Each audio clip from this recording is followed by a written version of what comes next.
नमस्कार किसान भाइयों, आज हम बात करेंगे मूली की उन्नत खेती के बारे में। मूली की खेती के लिए किस प्रकार की जलवायु होना चाहिए, उन्नत किस्में कौन सी हैं और रोग बीमारियों के साथ साथ किसान भाइयों प्रति एकड़ लाभ कितना होगा, इन सब के बारे में विस्तार से जानेंगे इस वीडियो के माध्यम से। चलिए वीडियो को शुरुआत करते हैं। सबसे पहले बात करते हैं किसान भाइयों अनुकूल समय के बारे में।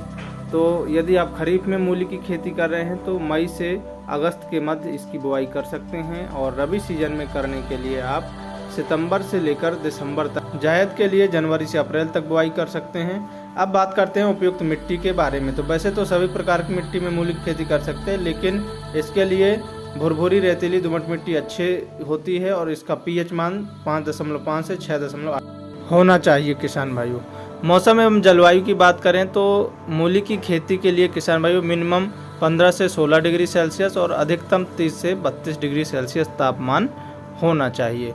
यदि किसान भाइयों तापमान 38-39 डिग्री सेल्सियस से ऊपर जाता है तो मूली की खेती में बहुत सी बीमारियां एवं कीटों का प्रकोप हो जाता है और मूली में जो उपज है वो अच्छी नहीं मिलती है। किसान भाइयों अब जुताई की बात करें, खेत की तैयारी की बात करें यदि, तो आपको 2 साधारण जुताई करना है कल्टीवेटर से, और उसके बाद रोटावेटर के माध्यम से आपको मिट्टी को एकदम भुरभुरी कर लेना है।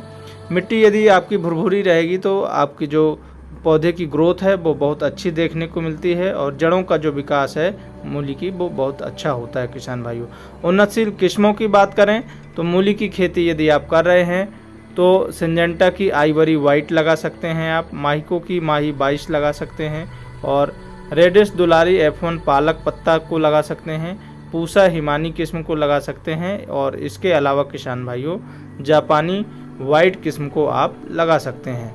अब बीज उपचार की और बीज की बात करें किसान भाइयों तो प्रति एकड़ मूली की खेती करने के लिए 1.5 से 2 किलोग्राम बीजों की ज़रूरत पड़ती है, और यदि आप बीज उपचार करके बोएंगे तो बहुत अच्छा अंकुरण होगा। हाइब्रिड किस्में तो उपचारित ही आती हैं किसान भाइयों, लेकिन यदि घर का बीज आप उपयोग कर रहे हैं तो आपको बीज उपचार करना चाहिए। इसके लिए CM75 यानी UPL की साफ कवकनाशी से 1 किलोग्राम बीजों को 5 ग्राम कवकनाशी से बीज उपचार करने पर बहुत अच्छा अंकुरण देखने को मिलता है। जर्मिनेशन बहुत बढ़िया होता है किसान भाइयों। अब बात करते हैं किसान भाइयों बेसल डोज के ऊपर। तो बुआई करते समय किसान भाइयों आपको ठीक तरीके से बेसल डोज डालना है। इसमें DAP 50 kilogram, single super phosphate 100 kilogram, MOP 35 kilogram, और यदि दीमक की समस्या है तो रीजेंट दानेदार आपको लेना है 5 किलोग्राम से लेकर 10 किलोग्राम तक प्रति एकड़ की दर से आपको प्रयोग करना चाहिए। किसान भाइयों अब बेड तैयार के ऊपर बात करें तो कंदवर्गीय फसलों को बेड में ही लगाना चाहिए किसान भाइयों, क्योंकि इससे बहुत अच्छा उसकी ग्रोथ होती है। बेड मेकर से आपको बेड तैयार करना चाहिए। बेड से बेड की दूरी 2.5 फीट और बेड की ऊंचाई 1 फीट रखनी चाहिए। किसान भाइयों ड्रिप से खेती कर रहे हैं तो 16 mm की इनलाइन ड्रिप को लगाना चाहिए आपको।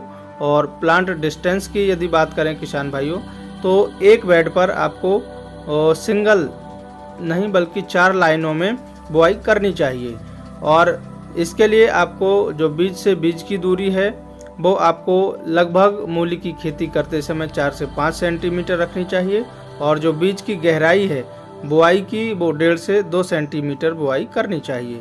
और यदि आप छिड़काव विधि से बुआई कर सकते हैं, अब आजकल किसान भाइयों मल्टी सीडर भी आने लगे हैं, तो मल्टी सीडर से भी हमारे किसान भाई निश्चित दूरी पर बुआई कर सकते हैं। किसान भाइयों ये तो हो गई बात बुआई की। अब बात करते हैं सिंचाई की। शुरुआती दिनों में ज़्यादा सिंचाई की ज़रूरत पड़ती है किसान भाइयों मूली की खेती यदि आप कर रहे हैं। वैसे तो अधिक सिंचाइयों की आवश्यकता नहीं पड़ती है। ड्रिप से यदि आप खेती कर रहे हैं तो 4 से 5 दिनों के अंतराल पर, और स्प्रिंकलर से यदि खेती कर रहे हैं तो 7 से 8 दिनों के अंतराल पर सिंचाई करना चाहिए। वहीं आप यदि फ्लड इरिगेशन से बहाव विधि से कर रहे हैं तो 12 से 15 दिनों के अंतराल पर सिंचाई करना चाहिए। किसान भाइयों खरपतवार नियंत्रण की बात करें तो निराई गुड़ाई सबसे उत्तम उपाय है। यदि आप रासायनिक दवा उपयोग करना चाहते हैं तो पेंडीमेथिलीन 30% EC प्री इमरजेंट हर्बिसाइड है, इसको 200 लीटर पानी में घोलकर स्प्रे करना चाहिए प्रति एकड़ की दर से। सबसे पहले आपको बुआई करनी है, और बुआई के 2 से 4 घंटे बाद बुआई के 2-4 घंटे बाद पेंडीमेथिलीन का स्प्रे कर दीजिए। इससे खरपतवार का अंकुरण ही नहीं होगा किसान भाइयों। अब बात करते हैं स्प्रे शेड्यूल के ऊपर। तो किसान भाइयों, ये सबसे बहुत महत्वपूर्ण पॉइंट होता है। यदि हम मूली की खेती ऑफ सीजन में कर रहे हैं तो कीट बीमारियां ज़्यादा आती हैं। यदि समय पर कर रहे हैं तो कोई ज़्यादा स्प्रे शेड्यूल की ज़रूरत नहीं पड़ती है, कीट बीमारियां नहीं आती हैं। तो बीमारियों और कीट की बात करें तो एफिड्स, एसिड थ्रिप्स, और इसके अलावा बीटल है, वालवर्म है, सेमी लूपर है, आरा मक्खी, वाइट ग्रब, लाल कद्दू का कीड़ा, ये कीट प्रमुख रूप से आते हैं। और वहीं बीमारियों की बात करें तो रस्ट, अर्ली ब्लाइट, एंथ्रेक्नोज के साथ साथ जड़ सड़न की समस्या देखने को मिल सकती है। यदि बीमारियां आती हैं तो ही आपको स्प्रे करना चाहिए। फर्स्ट स्प्रे की बात करें किसान भाइयों, तो जब हमारी फसल 20 से 25 दिनों के मध्य की हो जाती है तो सिंजेंटा की एकतारा 8 ग्राम, कृषि रसायन की पोषक सुपर 25 ml और M45 फंजीसाइड 40 ग्राम 15 लीटर पानी में घोलकर स्प्रे करना चाहिए। सेकेंड स्प्रे 35 से 40 दिन में बायर कंपनी की सोलेमन इंसेक्टिसाइड 12 ml और सिंजेंटा की रिडोमिल गोल्ड 15 ग्राम 15 लीटर पानी में घोलकर स्प्रे करना चाहिए किसान भाइयों। इस प्रकार से यदि आप स्प्रे करेंगे तो आपको बहुत बेहतर रिजल्ट देखने को मिलने वाले हैं साथियों। बात करते हैं किसान भाइयों फर्टिगेशन शेड्यूल के बारे में। यदि आप साधारण खेती करते हैं मूली की साधारण तरीके से तो आप यूरिया उर्वरक खाद 30 kilogram, zinc sulphate 5 kilogram, IFFCO Sagar का दानेदार 8 किलोग्राम प्रति एकड़ जड़ों के पास देकर आपको सिंचाई करना चाहिए। वहीं यदि आप किसान भाइयों ड्रिप के माध्यम से खेती कर रहे हैं तो बेंचुरी के माध्यम से आपको इन खादों को घोलकर आपको देना है। तो फर्स्ट जो खाद देनी है 10 से 30 दिनों की जब फसल हो तो NPK 19-19 2 kilogram, NPK 12-62 2 kilogram, NPK 17-44 2 kilogram, micro nutrients 500 ग्राम मिलाकर प्रति एकड़ की दर से प्रयोग करना है 4-4 दिनों के अंतराल पर।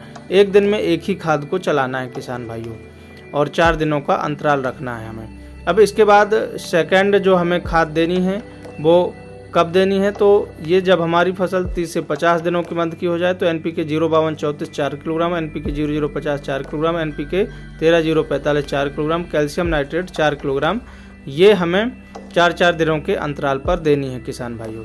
तो इस प्रकार से यदि आप इन खादों का प्रयोग करेंगे तो बहुत बढ़िया रिजल्ट देखने को मिलेंगे। लाइफ साइकिल की बात करें तो किसान भाइयों मूली की फसल की लाइफ साइकिल 55 से 60 दिनों के मध्य की होती है और इसका जो उत्पादन है वो हमें लगभग 2 महीने में मिल जाता है।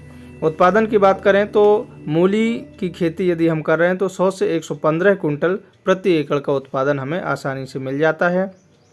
और लागत की बात करें तो बीज लगा हमें 8,000 का, खाद 6,000 की, लेबर खर्च 4,000, इस प्रकार से सभी खर्चे मिलाकर 18 से 20,000 रुपये हमारी 1 एकड़ में मूली की खेती करने में लागत लगेगी किसान भाइयों।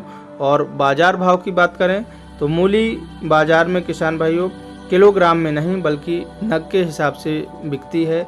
जैसे 20 रुपये की 3 या 4 मूली देते हैं साधारणतया बाज़ार में, और यदि हम किलोग्राम में मान लें तो 8 से 12 रुपये का भी रेट मिला हमें बाज़ार में।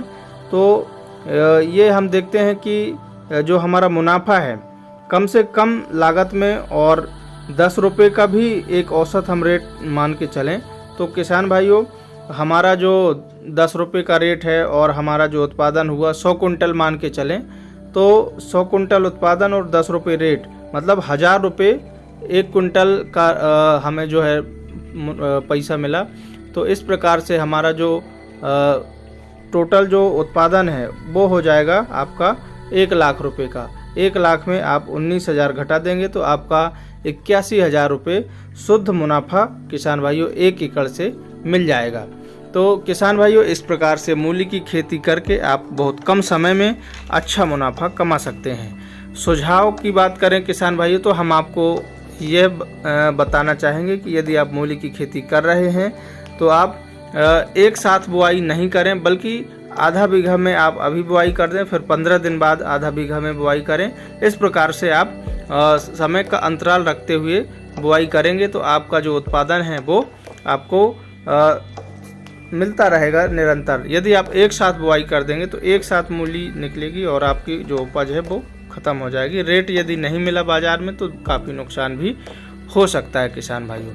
तो इस प्रकार से आप मूली की खेती करके बहुत बेहतरीन उत्पादन ले सकते हैं साथियों। और यदि आप मूली की खेती ऑफ सीजन में कर रहे हैं तो कीट बीमारियों की समस्या आती है, स्प्रे शेड्यूल अपनाने पड़ते हैं। यदि आप नॉर्मल सीजन में कर रहे हैं, ठंड के मौसम में खेती कर रहे हैं तो कीट बीमारियां नहीं आती हैं, तो वहां पर आपका स्प्रे शेड्यूल का जो खर्चा है वो आपका बच जाता है किसान भाइयों। और पौधे की जो ग्रोथ है वो भी बहुत बढ़िया देखने को मिलती है ऑन सीजन में। किसान भाइयों, आज का हमारा सवाल है, 1 एकड़ में मूली की बीज दर कितनी होती है? कमेंट करके हमें ज़रूर बताएं। और ऐसी ही इन्फॉर्मेटिव जानकारी के लिए हमारे चैनल को सब्सक्राइब ज़रूर करें। वीडियो यदि पसंद आया हो तो लाइक कर दें। और ऐसी ही जानकारी के साथ मिलते हैं अगले वीडियो में। तब तक के लिए जय जवान जय